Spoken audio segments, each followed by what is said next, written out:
Tunamshukuru sana Mheshimiwa Rais kwa kutuwezesha kupata fedha. Mradi huu una awamu mbili. Awamu zote ni kama shilingi bilioni 324 na kidogo. Sasa hapa tulipofika leo ni awamu ya kwanza ya mradi ambapo tunatarajia kuzalisha megawati 50. Awamu ya pili ni megawati 100. Sasa tunaye mkandarasi wetu na kazi inaendelea kama mlivyoona.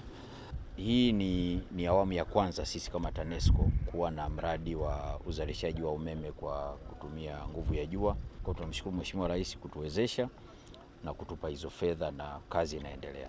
Kwa ujumla tuko asilimia kama 63 ya utekelezaji wa mradi na tunatarajia mwishoni mwa mwaka huu mwezi Oktoba tukifanikiwa kusafiri vizuri na mkandarasi na vifaa vyote ambavyo vingine viko njiani vikifika tunavifuatilia, tutakuwa tumemaliza mradi wetu.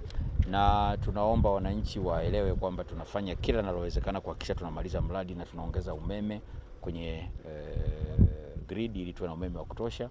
Tanzania uwekezaji unakuwa, idadi ya watu inaongezeka, kwa hiyo na sisi lazima tukimbie kuwa na umeme wa kutosha ili tuweze kumudu hitaji la wananchi.